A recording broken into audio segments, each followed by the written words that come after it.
Hey everyone, Mike here. Just want to let you know that the stream that you're about to watch was recorded via the DevOps Lounge My Discord server. I'd love you to join me over there so you can ask questions during the live streams. If you want to do that, head on over to chat.learndevops.com.au. You'll be forward to Discord. I really hope that we get to connect soon. Enjoy the stream. I hope everyone is doing well. How has everyone's day been so far? Good night from Costa Rica. Wow, Costa Rica, welcome. Excellent. Wow, Costa Rica. I'm doing great, Meg. Thank you very much. Thanks for asking. Look at my messy background there. I've left things on the bloody desk behind me. Look at that. Outrageous. Spare cameras and things for trying out experimental things. It's a mess. Absolute mess. I've been great though. Yeah, I've been really good. Oh, the indignity, I know. I know. It's like a first world problem, isn't it? Look at me with all my camera equipment. All right, where are we? So I think that we obviously should go with every Sunday, as we do, the sort of standard format, some cloud news, AWS, Azure, and GCP, looking through the GCP changelog. It's hardly news, really. It's like reading through a literal changelog. And then we'll look at the daily swig and we'll get some cybersecurity news. And then we'll look at hacker news. Found some interesting stuff there. I was actually still going through it, and then I looked at the clock just as I was getting a few additional things, and I was like, oh my God, it's 25 past 11. I couldn't believe how quickly time went along. So there's lots to go over. I'll go over the second page of Hacker News as well and see if anything pops out. But yes, I think we'll start with our good old cloud news. So let me just jump over to the browser here. It's going to be difficult for you guys to see just because of this bar on the left here. Let's have a look. So we've got introducing Amazon Workspace's Cost Optimizer version 2.4. This is a pretty cool one. So this is going to allow organizations to essentially, obviously, optimize the cost of how they consume Workspace. If you don't know what Workspace is, it's like a sort of remote virtual desktop-y thing, so that you can deploy essentially like Windows workspaces, Windows desktops in the cloud, utilize them, and then they can disconnect and so on and so forth. So all you need locally is a sort of thin client. You'd be surprised actually at how many companies actually use this sort of thing. We've got a client who's a lawyer, and everything they do is on a remote server. So they just have some thin clients here, sort of all built in one monitor PC kind of things, like sort of like the iMac model. And then they, I think a thin client. Sorry, a thin client. What's a thin? Oh, sorry, a thin client. Did I say thin client? Did I say? I thought it was a thin client. Maybe I Freudian slipped that one. I don't know. I think it's a thin client though. Misheard me. Yeah, possibly. It could be the line. You should be able to hear me okay. I think I'm clipping at about the right volume in OBS, so hopefully the audio is good.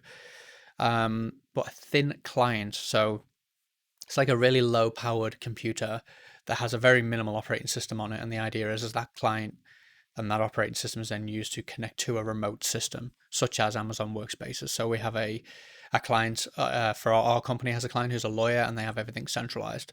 So that's what Workspaces is for, and obviously cost optimizer is obviously there to help. Well, obviously optimize the costs of actually consuming workspaces, because it actually gets pretty expensive. It can actually get pretty expensive pretty quickly. Welcome, cranky doggy. Hope you're not that cranky because it's Sunday, but then it is work tomorrow. All right, next on the list, we have AWS Backup adds an additional layer for backup protection with the availability of AWS Backup Vault Lock. AWS Backup is a really cool feature, and I'm actually going to be implementing that for a client soon. So the Vault Lock, this new feature enhances customers' ability to protect backups from inadvertent or malicious actions. It helps customers implement safeguards that ensure they are storing their backups using a write once, read many, or worm model. That's very similar to a S3 Glacier vault as well. You generally only enable write access to a Glacier vault so that you can, essentially a write once, read many sort of option. You don't allow deletes and things like that. You can obviously delete them, but it takes quite a lot of effort to delete them. And so we have a NAS here with all of our video stuff on for the YouTube channel and the training courses.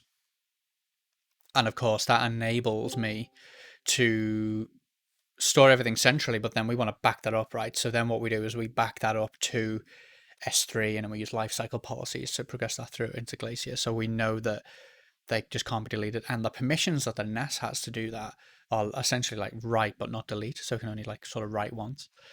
And this is what this backup vault lock is essentially going to do. It's a very similar concept. So backups are already a very hard problem to get right. So this hopefully just makes things a little bit easier. Alrighty, what's going on here? My watch is vibrating. Introducing new AWS solution, AWS QA Bot, a self-service conversational chat bot built on Amazon Lex. I thought this was pretty cool. Lex is the artificial language thing, I believe. Chatbot of conversational AI, 10,000 text and 5,000 speech requests free for the first 12 months. Very nice. So it's basically about adding sort of text recognition AI to your offerings, and they've got this Q&A bot now, which is designed for that sort of Q&A sort of transactional conversation that you see on things like contact center websites and social media sites, etc. So I think that that's pretty cool. That will be a very cool feature to try out. Very cool offering if you have one of those pop-up boxes on your website that says, "Hey, got any questions?"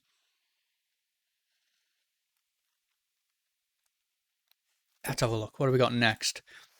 We have got Amazon EC2 Mac instances are now available in 7 additional AWS regions. Let's see where they've added them. So we've got Stockholm, London, Frankfurt, Seoul, Tokyo, Mumbai, and Sydney. Very cool. So basically Mac Mini computers in EC2. So you spin up an EC2 instance and you can basically say, I want a Mac, and you get an Apple Mac Mini. So run the on-demand macOS workloads in the AWS cloud for the first time, extending the flexibility, scalability, and cost benefits of AWS to all Apple developers. With EC2 Mac instance, developers building apps for iPhone, iPad, Mac, Apple Watch, Apple TV, and Safari can now provision and access macOS environments within minutes. That's pretty much what it's for. It's aimed at those sort of Apple ecosystem developers. So that's a pretty cool feature, and it's obviously expanding and getting out there into other regions. It must literally take time to deploy that, because they've got to, I would imagine, literally ship and install literal Mac Minis in data centers. So, because I mean, you can virtualize it. They must virtualize, but they say here it's built on Apple Mac Mini computers. So I think the terms and conditions and the use case for macOS is you can virtualize it multiple times, but it has to be on Apple hardware.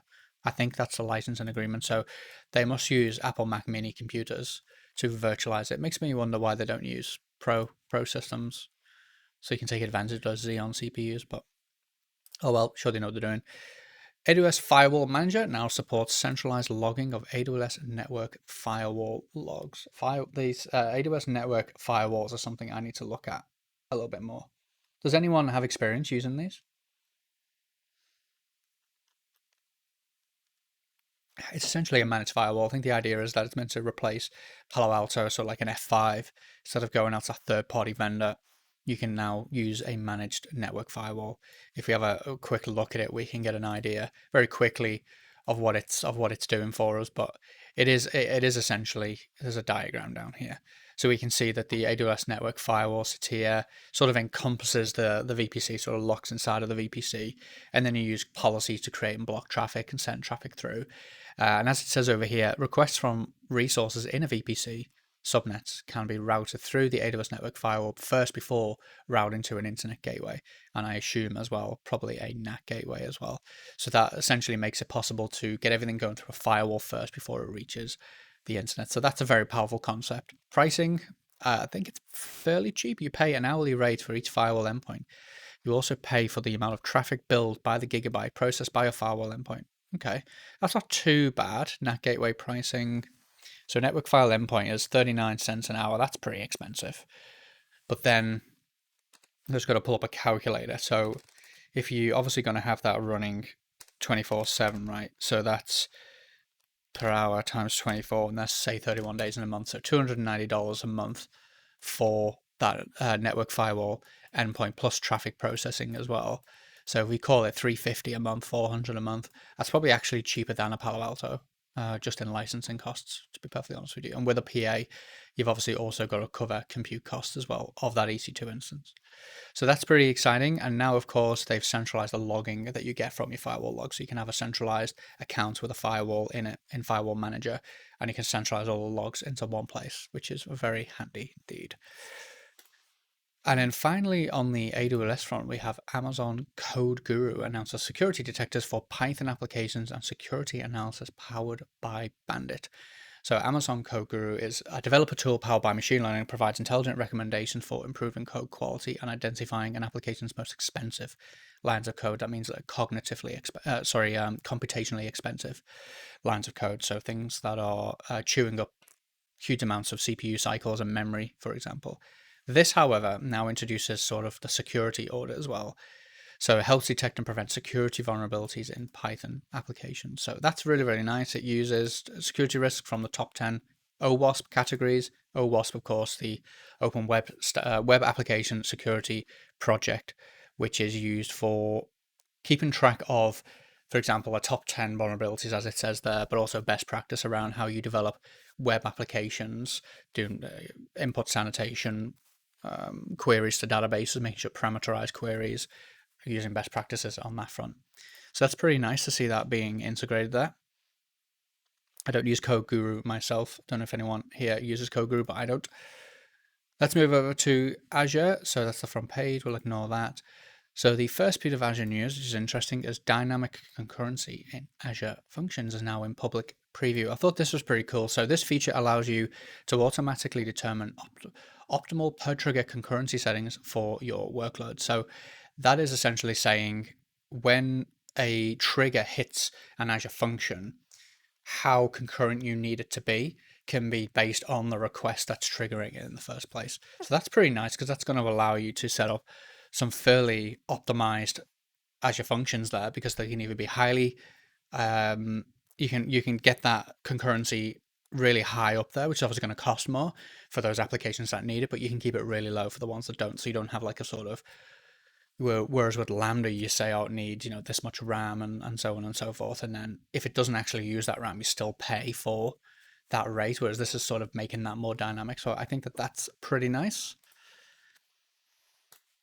Reminder, so the Azure Service Management API for messaging services will be retired on November 1st, 2021. So the Resource Manager or next generation cloud infrastructure stack is fully replacing the classic Azure Service Management or ASM model, which is the classic deployment model. As a result, classic deployment model REST APIs for Service Bus, Relay, and Event hubs are officially being retired on 1st of November 2021. So that's something to keep an eye out for if that's something that you're consuming in your organization. Azure Functions Python 3.9 support is now generally available. So that's pretty good. Obviously, you should be trying to push for the latest Python version if you can. I should hope you're off Python 2 by now. That got deprecated quite a while ago now. And obviously, you should be looking at Python 3.8 and 3.9, in my opinion. All right, so Windows 11 is now generally available on Azure Virtual Desktop. So this is actually pretty cool, because I think if you really want to give Windows 11 a try without using a local virtual machine, you just want to spin something up, this could be probably the most native, best option you're going to get, which is Virtual Desktops now support Windows 11. I've not touched Windows 11 myself yet. I'm probably going to give it a few years. Does anyone in the chat actually used Windows 11 at all? I think a few people have installed it locally. I think Phil gave it a try, or I know DevOps Pro Dude gave it a try, but he's obviously not here at the minute. But yeah, there you go. I think I'm going to leave it a few years. Let's have a look. Get started alongside Windows 11 Enterprise, Windows 11 Enterprise Multi-Session, Multi-Session Plus, Microsoft 365 apps. Okay. Excellent. And then two new regions, basically availability zones are now open. South Africa North availability zone is now generally available. So that's pretty cool. And we've got Korea as well. Korea Central availability zones now generally available. So obviously made up of 3 uniquely physical separate locations. That's the same with the South African one. Should be 3 unique physically separated locations or zones within a single region. Excellent. So Azure is growing. It's growing and growing, whether we like it or not, and Skynet is on its way.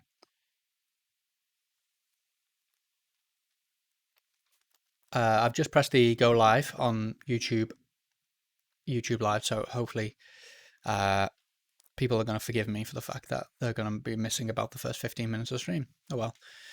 All right, so let's have a look at GCP with its release notes. I've set out a filter at the top here, which is breaking changes, deprecation, or feature, because I don't really care about issues and things like that, because they're sort of in the past. Probably not really relevant. It's probably not going to be no ongoing issues at this point in time. So Kubernetes engine, a lot of them are around GKE Kubernetes engine. A lot of these changes, as I went through it before to check out if there was anything even interesting. But we can see that 1.22 is now available in Rapid Channel, Kubernetes 1.22 that is. We've got BigQuery, it's got a couple of new geospatial data functions, which is pretty cool. Never touched that kind of stuff myself. Again, GKE, a lot of GKE updates. 1.21 is now generally available. I'm not sure why you'd want to go to 1.21 when 1.22 is available. That seems odd to me that you'd release 2 versions like that. Maybe it's just, maybe there's some really large changes and you can only sort of make a few steps. Let's have a look. We've got version updates. We've got deprecations. We've got a few deprecated APIs that are coming in the 1.21 release. So we've got pod security policy. What was the other one we had? Pod security. The following beta versions of new graduate APIs will be removed. So various things. I'm obviously not going to sit here reading all of that, but there's several APIs that are very clearly being deprecated. So in Kubernetes 2.1, newly provisioned persistent volumes. Okay, we've got notable changes and bug fixes in 1.22.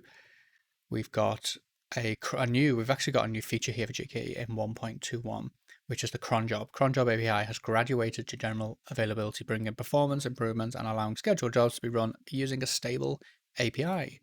Excellent. We've also got pop disruption budget, and we've got endpoint slice and default namespace label, bound service account, token volumes. These are the features that have now been brought forward into general availability, which is excellent. And then we've got a few notable features in 1.2.2, server-side apply, daemon set and max surge, suspended jobs, pod affinity namespace selection, and then the list just goes on and on and on. The GKE updates, the release notes are unfortunately not that interesting, unfortunately. I find that they're a little bit lackluster, which is a shame, but this is sort of like the best sort of thing I can find with regards to GKE. And feel free to make any suggestions if you can find something better. But that is the cloud news. Nothing overly interesting there. No. Oh, that's quiet today. That's okay. It's Saturday for most of the audience, but that's fine. What are we looking at here? So we've got the daily swig. So we've got some security news here, which is great. So Apache HTTP server update fails to squash path traversal RCE bug. So I believe there's a second one here. I think it's this one, update now, and then I think this one. Yeah, okay. So we'll look at this one first, which is a critical data leak vulnerability. So updated. So I previously reported this week the September update to Apache HTTP Server 2.4 fixed a number of issues, including server-side request forgery and request smuggling bugs. So these security issues were patched. However, this update has since been found to have introduced a new vulnerability. Yikes. Data leak warning. An attacker could use a path traversal attack to map URLs to files outside the expected document route. The Apache advisory warns if files outside the document route are not protected by require all denied, these requests can succeed. Additionally, this flaw could leak the source of interpreted files like CGI scripts. That's not good. And then it's got obviously information here on reproducing that. And then the next article over is 3 days later, and it's basically saying that it never patched it. So a patch that was released to fix traversal bug in Apache HTTP server is insufficient in protecting against the vulnerability and could allow for remote code execution. That's even worse. Path traversal isn't really, obviously it's a problem. It can leak a lot of information. Remote code execution, that is even worse again. That's really bad. The high impact vulnerability was thought to have been fixed in Apache Server 2450, which was released earlier this week. However, not only did the update fail to resolve the issue, developers of the software are also now warning it prevents a bigger security issue than previously thought. Yikes. Okay. In a security advisory, the team behind Apache Server revealed that the update does not protect against a critical RCE bug, which is being exploited in the wild. Ew. An attacker could use path traversal attack to map URLs to files outside the directories configured by alias like directives, blah blah blah. Yeah, so that's the same one as before, but now update cannot wait. US Cybersecurity Infrastructure Agency told web admins to update against a vulnerability and warned, please patch immediately if you haven't already. This cannot wait until after the weekend. Okay. Yikes, so that's a big one. I don't run Apache myself. I use Nginx primarily. I don't think I've run Apache for quite a long while, but you get exploits and everything. Nginx could even have unknown 0 days and so on and so forth. So yeah, but there you go. If you're using Apache, make sure you are patching. The next item is something that you may have come across, you may have heard in sort of general news, which is the Twitch breach leads to leak of source code and streamer earnings data. Some of the earnings were pretty crazy. I think the top one was like $9 million or something. But it's a pretty big one. Anonymous attackers leaked a 125 gigabyte torrent featuring Twitch misspelled that, source, which they publicized through 4chan. The leak was designed to foster more disruption and competition in the online video streaming space, the attacker claimed. Well, I mean, I guess if an organization was to set up their own streaming service in order to compete, it would be illegal, but they could access the source code. They would have to do that really carefully if they were going to do that. Ideally, my advice would be not at all. But if they were to, hypothetically speaking, they could look through the code to see how Twitch achieves certain things, and then they could replicate that success. They obviously couldn't actually use the source code for obvious reasons. However, they could learn a lot from it. So it is pretty concerning. The biggest one, though, is definitely the earnings for me personally, the earnings of the streamers themselves, because it can create a lot of resentment around one of my favorite streamers. I won't go into detail on who they are, but they were pointing out how they're on that list, and they don't want people to feel as though any donations that are given are now just sort of like, oh my god, I'm donating to you, but you're in the $3, $4, $5 million per year sort of range. When in actual fact, most of the streamers tend to just put that back into the stream in a lot of cases, and they try and build and expand. So it's going to be interesting to see how streamers and their fans react to this kind of leak. Even if you get anyone actually paying attention to it, but overall, it's not really ideal, in my opinion. I think leaking the earnings wasn't necessary. I don't think leaking the earnings is an effort to foster more disruption and competition in an online video streaming space. That don't see how the earnings of individual streamers achieves that. The source code maybe, and maybe the architecture maybe. Not that I condone this kind of act, but definitely not the earnings, I don't think. Twitch's most valuable data is now out in the open, akin to KFC losing its secret recipe. What made its offering unique is now available to its competitors. Well, technically, I mean, if those competitors are ethical in their business and compliant with the law, then no, because I think downloading the code knowing you don't have permission would probably be illegal. So it's probably not available to them. I doubt some engineers at YouTube are going over that source code. Maybe outside of work, who knows? But I thought that was a very interesting one. I'm sure a lot of you have probably seen this in sort of like the general news. What are your thoughts on that? Do you think it's good? Do you think it will foster change? I think that there's a lot that goes into video streaming. And so I don't think it's going to foster that much change in competition. I think that you're going to find that it's just such a hard problem to solve because of the mass sort of scale that you need, that it's probably not going to really affect the industry all that much. All right, multiple XSX cross-site scripting vulnerabilities in child monitoring app Canopy could risk location leak. A security researcher has reported multiple cross-site scripting vulnerabilities in a child monitoring app that could leak data, including a minor's location. That is not good. Tripwire's Craig Young said that he discovered the security flaw in Canopy after the application was advertised to him by his child's school. Canopy allows parents to control how much screen time their children have on a device, manage the device itself and all communications, and prevent the child from accessing inappropriate content. My advice probably there would just be to get an iPhone for your child, because you can do that with iOS and what's it called? Cloud Family, I think it's called. Family Plan in iCloud. Pretty certain you can do all of that. Risky behavior. Okay, let's have a look. I think a more likely scenario though is that someone would monetize the exploit by selling data dumps, injecting advertisements, or mining Monero? I have no idea what that is. Young said that the issues were all very deliberate findings, and that the first two used nothing more than a regular script tag, while the last one only required some extra characters to confuse a naive filter. JavaScript blocking extensions can be helpful at thwarting XSS payloads, but the best protection for Canopy customers is to stop being a Canopy customer. Yikes, that's not good. Not good for them anyway. I performed a very narrow scoped security audit looking specifically for XSS and nothing else. Okay, so if you're not looked for anything else and he was able to find a cross-site scripting vulnerability, then perhaps there's even worse issues in this app. So I don't have any children myself, so I don't, it's obviously not a problem I need to solve, but if you're out there listening and you do have children and you use Canopy, then be warned.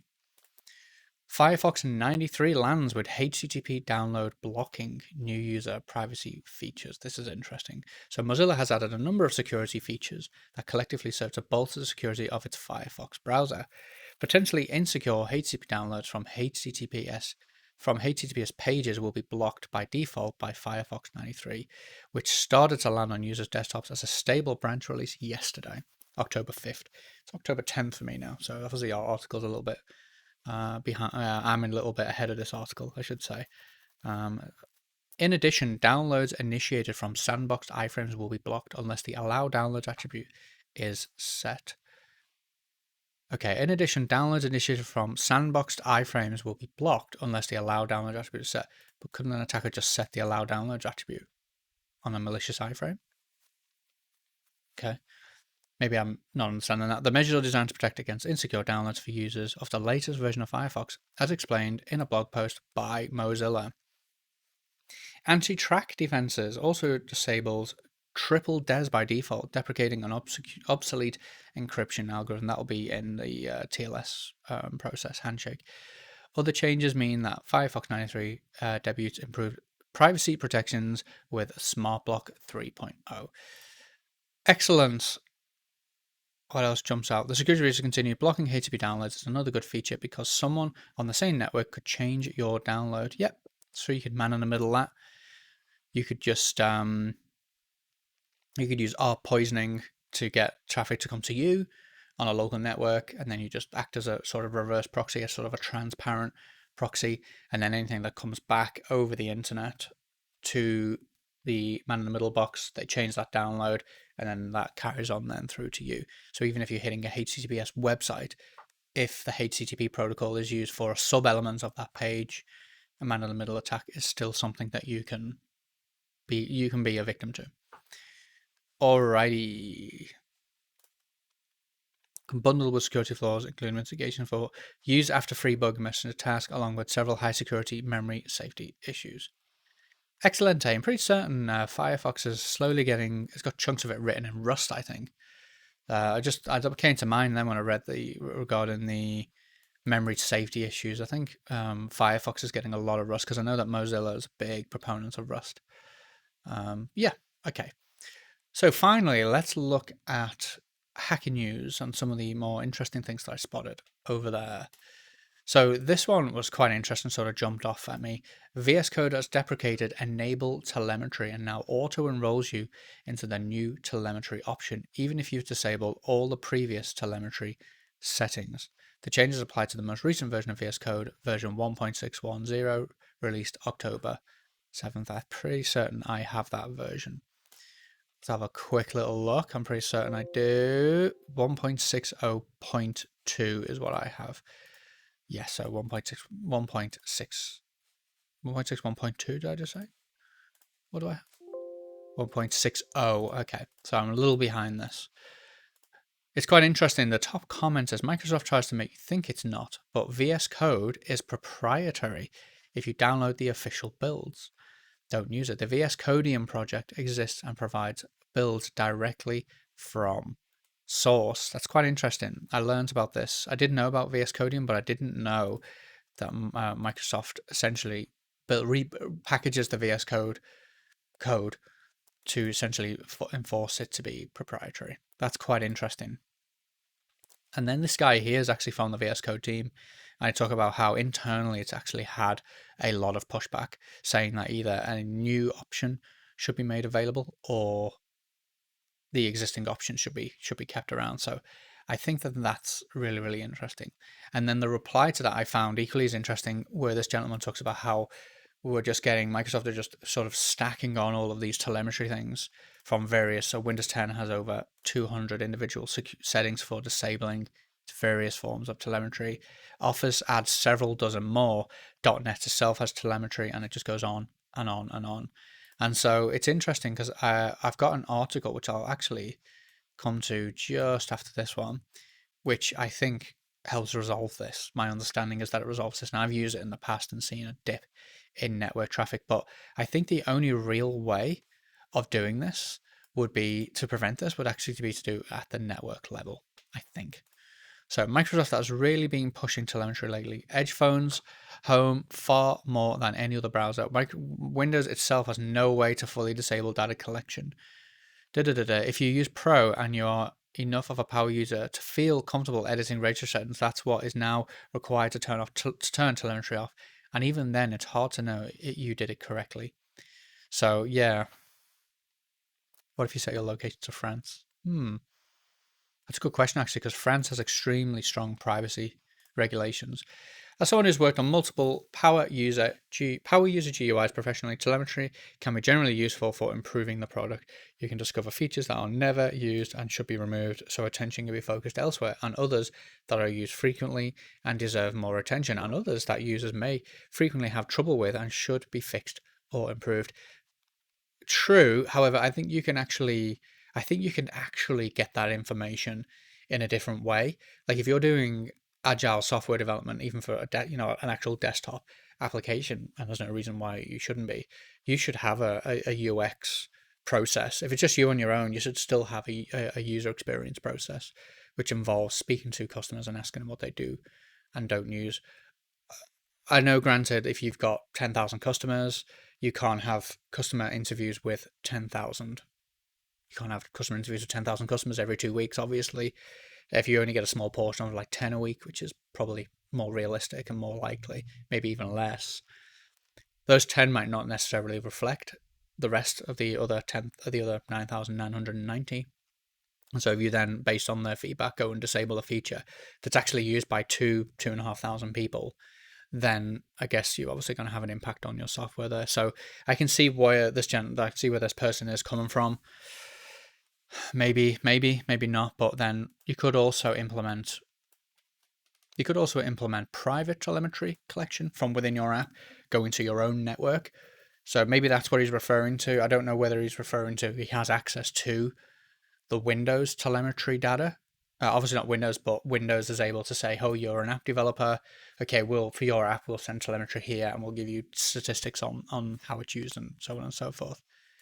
So maybe that is what Microsoft is trying to do, the same thing, but let's have a look. You are not enrolled into the auto telemetry yet. The deprecated option is still respected for now. The new telemetry has the levels of on, crash, and off. Useful if you want to contribute my device info, but still help them with issues with the software itself. Okay. Interesting. Start treating MSA as a threat as well. Reminder that Sublime Text is constantly being improved and might be worth a look if you haven't tried it in a while. Sublime Text, I'm going to check it out. I do know quite well. I've got a license for 3, but Let's have a look. A big reason why I don't buy Sublime despite buying other products, I don't use it much as it's not open source. That is a big one for me. Not really a big one for me.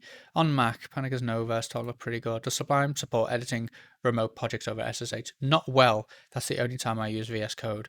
See, for me, I do use VS Code in a sort of remote SSH model.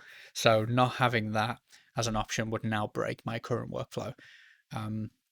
So yeah, Atom. Yeah, Atom is pretty popular. I've seen that around. So on and so forth. I think this is probably not a good thing. Let's see what makes us here. So you would have to do a registry edit to get around that. Is that what I heard you say? Yeah, so essentially all of these telemetry options are available as registry settings and you can turn them all off, but there is apparently hundreds of them, which brings me to my next article actually. I'll knock off the Sublime Text one. Yeah, it's not something worth looking at. For me personally, that is. Feel free to look at it yourself. But this here, it's called Shutup 10++. So I've used Shutup 10 in the past, a long time ago, and it's used for turning off a lot of features for your system. You know what? Let's download it and have a little look at it. Actually, I'll obviously yeah, you're locked to my browser, so you can't really see what I'm doing here. But I'll launch it up and then I'll show the file once you get it up and running. So let's have a look. Ding ding ding. Okay. So this is there a cost associated? Not with this. So O&O Shutup 10++ is free. It's open source, completely not. I believe it's completely and utterly open source. Maybe it's changed, but free of charge for private users, companies, and educational institutes. I think it's open source anyway. I don't actually remember. Actually, I think they've got some features that are paid for or support. No, maybe it's not. Maybe I'm misremembering because it's got a buy now up here. Shutup temp pricing. So okay, no installation required. Free of charge for private users, companies, and educational institutions. Okay, I don't know. To be honest with you, Mega. I mean, I remember it being always being free, and I used it in the past. Let me see. I'm gonna have to go into OBS and just make some quick changes here. Just give me a second. Let me just duplicate this and we'll call it we'll just call it app, and then we're going to have to try and work out how. Let me go into sources, add, we'll do a window capture, we'll do a new window capture, and then we'll go to O&O Shutup Administrator to see if that comes up. Doesn't appear to be coming up, does it? Capture method, Windows 10, there we go. All right, so you're going to see the browser in the background there as well. Let me turn the browser off just to give it a bit of focus in here, and then let's see. So I'll zoom in on the app here, and I'll just put it below me. Sorry, kind of doing this on the fly here. So this thing here, O&O Terminal has detected changes made to the settings since it was last used. They are highlighted below. So I've used it in the past and now it's detecting changes. But as you can see, you can come through and you can disable lots and lots and lots and lots and lots of changes. Lots of settings, sorry. And it tells you whether it's recommended or not. And you can actually say, apply only recommended settings and it will turn all of them off. And so for privacy, it's like disable sharing of handwriting data, disable sharing of handwriting error reports, camera in logon screen, transmission of typing information. Windows 10 transfers data of your writing habits, which data this is specifically and to what extent they are anonymous is unclear at this point. So you can go in and you can basically turn it off and it'll give you warnings as to whether you should do that. So, oh, that's right, it creates a restore point. So you say yes, it creates a restore point, which is all your registry settings, does a lot of calculating. You can't see that window, but a little small box has popped up saying system restore point being created. And then you can see that that's now flipped to disabled over here. So then that turns that setting off for you. So this is a good way of introducing a lot of privacy into your Windows 10 and now Windows 11 workspaces. So you can either accept these changes or revert to the original settings. So if I go to accept changes, and then you go actions, apply only recommended settings, it goes through and recommended privacy disable. Oh, sorry, I turned that off. I misread the thing.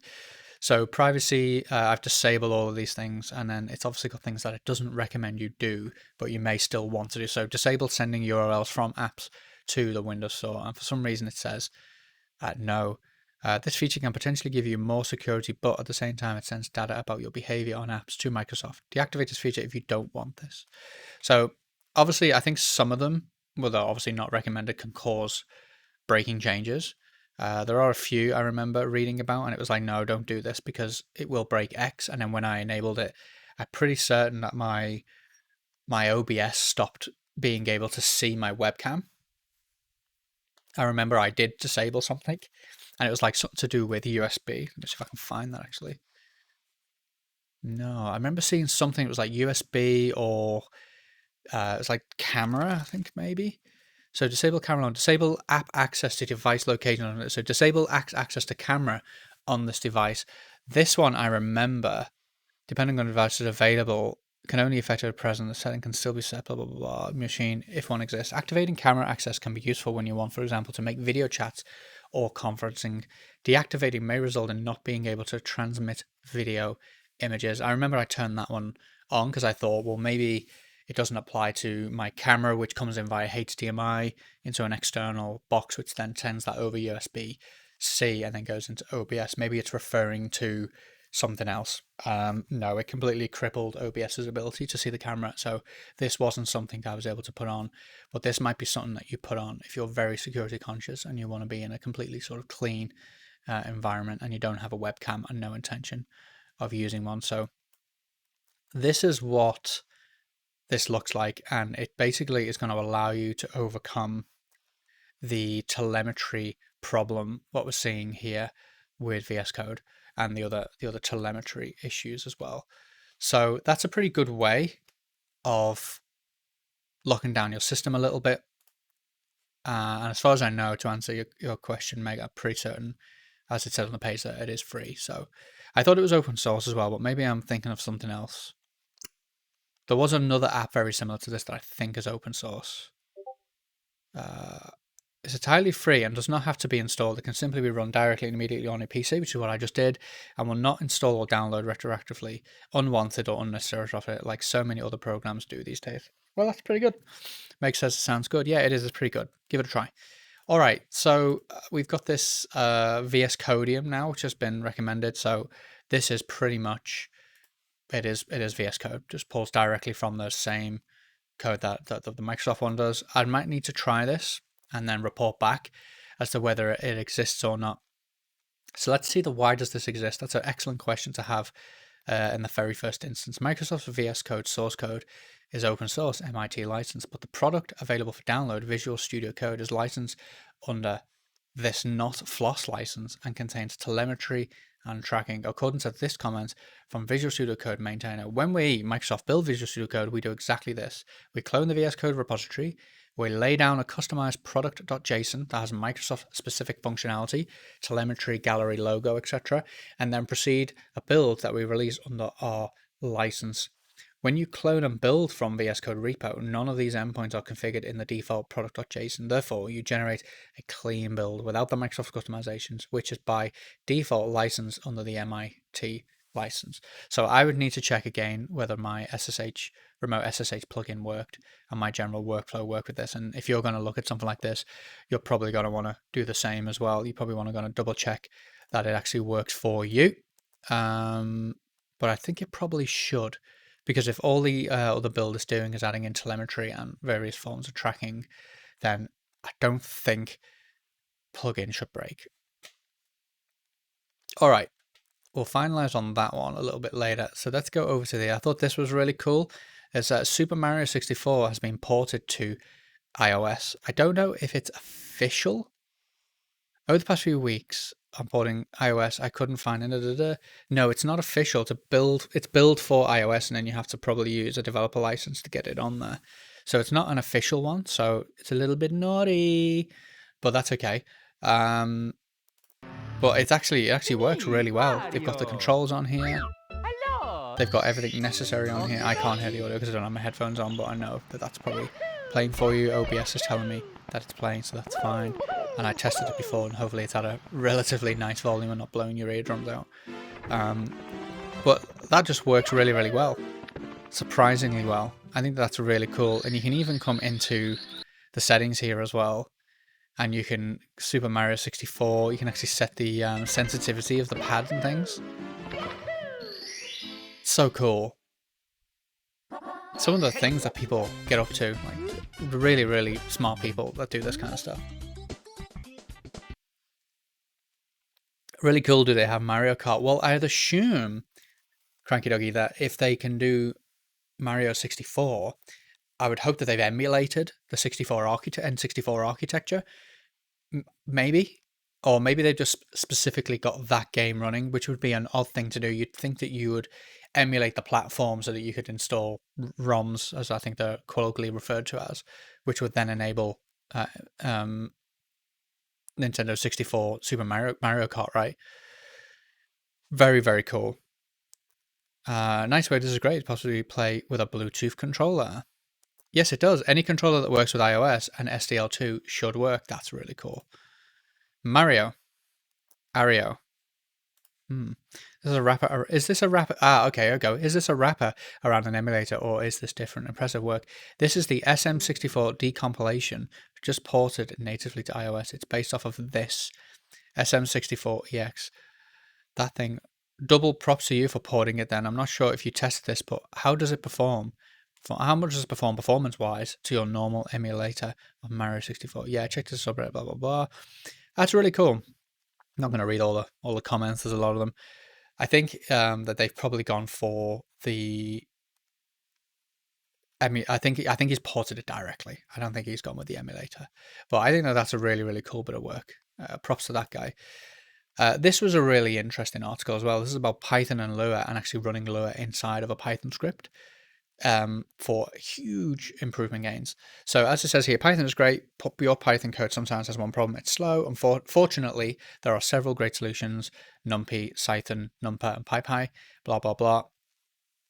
This guy has taken it to the next level and is looking at a simple Mandelbrot example where they are generating Mandelbrot graphical things. So there's like really fancy things. If we have a look at a quick Google, Mandelbrot is this thing. Looks like that. Oh, it is. That's a Mandelbrot. It's basically based on a maths formula. He's basically generating them in Python, and so he's got a simple function here to do that. And then, of course, is looking at the size of the Mandelbrot, how big it is, how many points it has, and then the size, the DT in seconds, so nearly 60 seconds. And then if he does it in Lua, where he writes the same script in Lua, where he's generating a function here in Lua, which does a lot of maths that I don't understand. I think that's probably the Mandelbrot mathematics itself. And then he's using that here in this Python function. And then he's also even using threads as well. And the performance gain is actually just with a single thread. That same one takes 2.71 seconds, which is extremely impressive. And then when you start getting up to the multiple threads here, 16 threads, you can get that down to 0.66 of a second, so 660 milliseconds. That is really, really impressive. And the smaller it is, obviously, the less complex it is. That's just mental. That's basically instant. You can parallelize with threads. So that's really, really cool. The Lumpa module, so he's using Looper, which comes with a Lua interpreter and a JIT compiler. It's a module, very small. Lua is much faster than Python. You can run Lua scripts in parallel with threads. Lua is very easy to read and code. It's very good. There's actually a really cool 2D graphics library called Love 2D, I think it's called, and it's written and based on Lua, and you can create some really, really nice stuff with it. That's really cool. I thought that was a very, very cool mishmash of those two languages there. Very interesting indeed. Let's have a look what we got next. Okay, I didn't look at this. I just pulled it up because I thought it looked pretty cool, but it's another static website management tool. So Supo is a tool that helps you create and manage static websites. It's best described as a robotic webmaster. Like a human webmaster, it understands HTML, but doesn't get tired of editing it. You can tell it to do things like insert the HTML from footer.html after the last element in the page body. Okay. All right, let's have a look. It can generate complete pages from a theme and content files, automatically modifying existing pages and extract site metadata. Right, it gets started installed in it. Read the quick start guide. interesting. I thought it would just be a static site generator, but it's a management tool. Build a website. Could it be faster than Go? Do you mean embedding Lua in Python? Lua is pretty quick. I'd imagine Go is probably faster. We'd have to look that up, actually, wouldn't we? We'd have to do Golang versus Lua. Let's have a look. What is the difference? Let's see if there's a speed difference. See if anyone's done any benchmark. Go is pretty quick. A detailed comparison. Let's have a look. Computer language benchmark game. Oh yeah, is this the one I'm thinking of? Yeah. Okay. So let's go. Go. Versus Java, Python, Rust. Oh, it doesn't have Lua. Well, I mean, if we look at Go versus say C++, which is obviously can compile and be extremely quick. Go is probably only very slightly behind C++. There's obviously lots of different problem sets that make that go up and down. For example, you can see here that with this particular test here, Go will burn through the CPU at 100%, whereas the load for C++ is a little bit lower. So it's not quite as simple. Oh, actually, there was a Mandelbrot. So Go can do 3.37 seconds memory Go. Well, how big is it? Let's have a look and see if it tells us how big it is. It doesn't give us It doesn't give us information on whether or not on how big it is. The actual Mandelbrot that they're actually generating doesn't tell us. I don't think. I think that's probably the. Okay, so it doesn't really tell us, unfortunately. It does have Lua here though. So why can't I do Go versus Rust? Go versus C++ Fastems. Let's have a look. All Go programs are measurements. All C++ programs. How programs are measured. How do I do Go versus Lua? Because it has Lua here. Can I do Lua versus Go? No. You can do Python, which obviously would be the thing there. Yeah, look, you can see in most of these tests, Lua is either just very slightly slower there, and then it's sort of then evens out. So again, look, it depends on the workload. A reverse complement is faster in Python than it is in Lua. A K nucleotide is faster in Python. Oh, well played. Let's have a look. So Go versus Lua benchmarks. Binary trees, input 14. So it looks to me that Go is a little bit faster. So obviously the top of the chart is obviously quicker. Input 10. Otherwise it's not even listing Lua there. So Lua is a little bit faster here for a hello world. But that depends on how they're testing it as well. Are they compiling the Go? Because Lua is a JIT, it's interpreted. So it's sort of like compiled and then jitted against the architecture, whereas Go is compiled, statically linked and compiled against a particular architecture. So there's a Mandelbrot here. So Go, see, it doesn't list Lua, so it's kind of odd. I would say that Go would probably be, generally speaking, would probably be much, much faster. And Lua probably doesn't have the same amount of libraries that Go has in order to make it a viable option in general sort of DevOpsy sort of systems programming workloads. All right, I sort of get what this is doing. Create a content file, build a directory. So can it build multiple sites? Is that what it is? I'll have to check this out. I thought it would be a little bit more sort of straightforward, but it's actually somewhat complicated. It's a website management tool. HTML aware, dependency free, and future proof. All right, I'm going to check that out. That sounds really interesting. What's the next thing we've got here? Judgment of course. What is this thing? What did I bring up here? Where did I get that from? Let's have a look at the front page. Oh yeah, so so I didn't realize I took you straight to the court document, but it's EU court rules that no EULA can forbid decompilation if you want to fix a bug. I didn't realize. I thought it'd be an article. I should have paid more attention to that. But essentially, it's saying that the EU have a rule that you can now decompile things if your intention is to fix any sort of bugs, which is very interesting indeed. So yeah, that's a good question at the top. I'm not really sure why software is treated differently from hardware.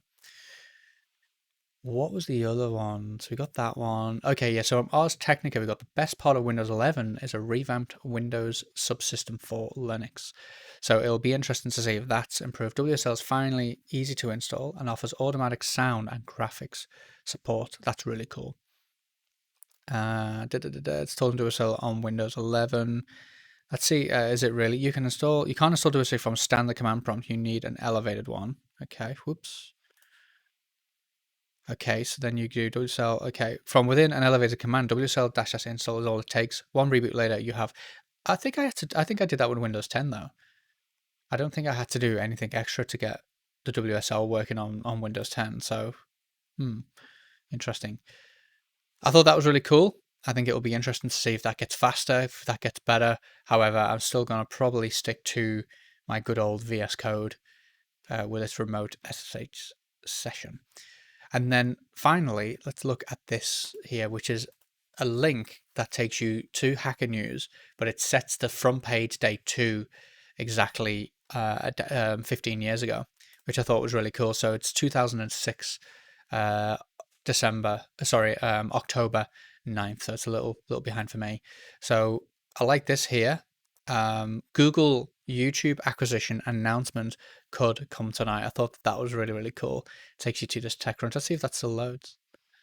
Yeah, it does. 15 years. Did you see that then? I saw that very quickly. It came up here. It said 15 years ago, and then some JavaScript changed it to that date format. That was pretty cool. But it's really interesting to see what we were sort of talking about 15 years ago. The desktop is dead. Interesting. Business intelligence, the Inkling way, cool prediction market software. Small is beautiful, building a successful company with less capital. Could be interesting. Vodler raises 2.2 million. Wow. Will Silicon Valley illuminate? I don't know how far back you can go. Can I go to 2000, the same date in 2005? Didn't exist yet. Ha! So that must have been the first pet. That must have been... Okay, so if I go back to the 8th then... Yeah, wow. So that was literally the first Hacker News front page. Was it also the birth of Y Combinator? Interesting. I like this one here. Student's Guide to Startups by Paul Graham, who's, I believe, a founding member or the founding member of Y Combinator. That's really cool. So you can go to the same day, 2007, Y to apply. Y Combinator. What Reddit taught me about startups. The world is just got unbundled. Like it or not, there you are. Google buys JQ, Justin.tv livecaster banned for life for having sex on camera. Justin TV is now Twitch. That's what Twitch was. It used to be called Justin.tv. For having sex on camera. Hopefully this doesn't contain anything graphic. Let's not take any risks with that. And it probably also doesn't exist anymore. But yeah, Twitch, it was Justin TV. And I believe as well, it was set up originally for someone to stream the webcam of just themselves, basically simply existing. I believe that's why it was originally set up. Just as YouTube, I don't know if you know this, but YouTube was originally set up to be a speed dating website. So people would post a profile of themselves, a video profile of themselves, and then you could go through and you could be like, yes, no, sort of thing. And you could be like, oh, they're nice. And you could apply to go on a date. And then obviously as it grew, the Google saw the sort of, well, they looked at the platform basically and went, there's a lot of potential there. And then obviously look where we are today. So they weren't exactly wrong, were they? Testing myth. DDD not suitable for exploratory programming. Another work. Anyone work for Facebook? Been banned for 48 hours and don't know why. So cool. Awesome. How's everyone doing? We've got a few minutes left. We've got 1 minute left, technically. I can go past 12:30, of course. I can go past the hour. It's not a problem. Does anyone have any questions or anything do you want to talk about? It's a good turnout today. 6 people. Thanks for showing up. Oscar, thank you very much. Great questions from everyone all around. Are there any book you'd recommend for learning more about networking? Networking, yeah, no, it's a good question. I don't think I have it here. No, it's at home, I think.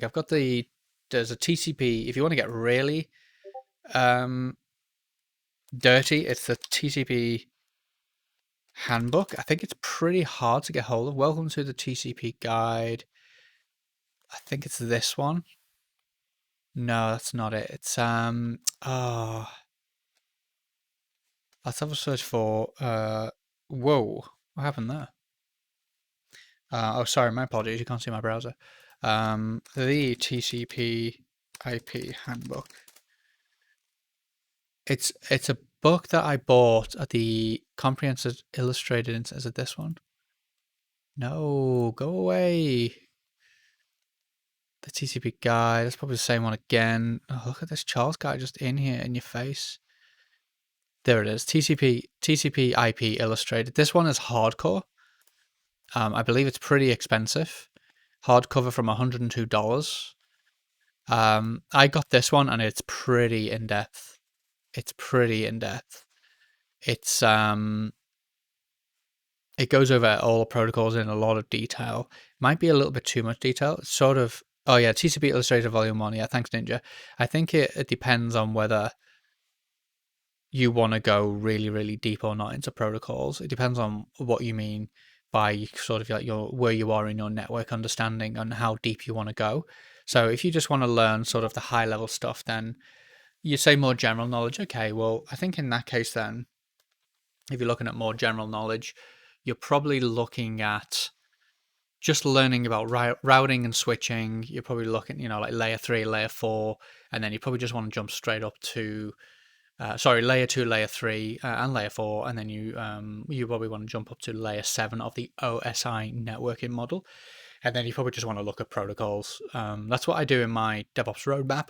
Excuse me, that's what I plan on doing in the DevOps roadmap, is just going over the low level stuff. So looking at switching on layer 2, looking at routing on layer 3, transport on layer 4, and just looking at TCP, IP, UDP, looking at things like DHCP, switching versus routing, and then pretty much jumping to layer 7, which is all your HTTP, your SSH, and things like that.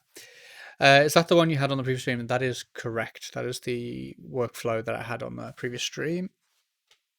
Bring it up here. Let's go to the browser. There we go. So it's had a little bit of work done on it, but not much. So, but yeah, you can see here we've got the OSI networking model. You go to layer 2, so we'll talk about switching. Layer 3, you're looking at IP, ICMP, and BGP, TCP, UDP, and then you pretty much just jump straight up to layer 7, and then you're looking at DHCP shouldn't be there. Oh no, DHCP is layer 7. So DHCP, SSH, HTTPS, and DNS. So these are sort of like, and there's probably a couple more that will come along, but this sort of high level stuff will be enough to get you going. You only need to really explore more around networking when you want to actually go into more deeper networking concepts, because you're going to be working in network engineering. Then you need to start looking at what's the other inter gateway routing protocol, IGRP, and things like that. You need to start looking at stuff like that. I would start with probably your CCENT, if that even still exists. I don't even know if it does anymore. Entry level certificates, I think it's the CCT now. So if you're going to be looking at actually going into networking, I would probably just start with Cisco certification, and I'd look at like CCT and stuff like that. Great, thanks. Yeah, looking more about full stack knowledge, kind of. That looks great. No worries. Well, I'm going to be working on it over the next week or so, Oscar, and I'm going to try and produce a playlist. What I essentially want to do is I want to go over a playlist of the whole roadmap and look at all the high level. So all these underlined ones here, look at these high level ones, and the playlist will just be 60-second videos just explaining these at a very, very high level.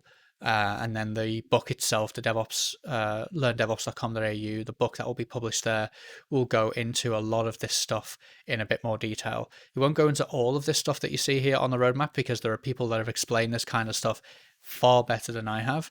So I'll be going over things like AWS core services in a little bit of detail in the book, but someone like Adrian Cantrell has done amazing work with teaching you AWS stuff. So that's I wouldn't why wouldn't I recommend his work in that regard?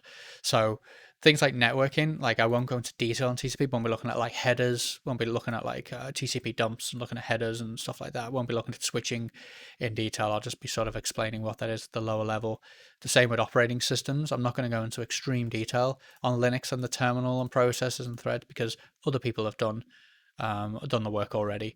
But then lower down on the roadmap, so you're sort of looking at sort of version control, infrastructure as code, configuration as code, containerization, orchestration, CI/CD, and monitoring. They will be the ones that I look at in the long term, actually going into detail in the book.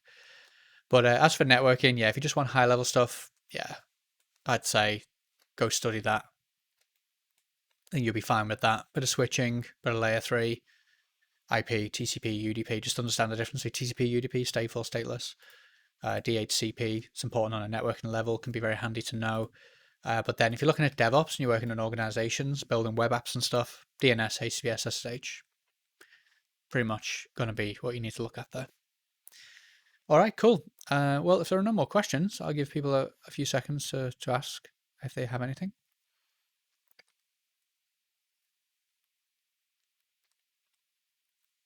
No? All right, no problem. Well, thanks very much for showing up. So if you're watching on YouTube later on, then check us out at chat.learndevops.com.au. That'll get you onto the Discord server. These streams run every Sunday and every Wednesday at 11:30 a.m. AEST. That's Australian Eastern Time, which is about, I think it's about 9:30 p.m. in New York and about 5:30 p.m. in San Francisco. It's pretty late in UK. Too early in the morning. It's about 4 in the morning in the UK, and equally late in India as well. I think it's about 5 o'clock in the morning in India. So yeah, every single week, twice a week. Enjoy the rest of your weekend. Have fun. Don't do anything that I wouldn't do, which is nothing. No problem. Great stream. Thanks for tuning in. Well, thanks for joining me. I'll see you guys later.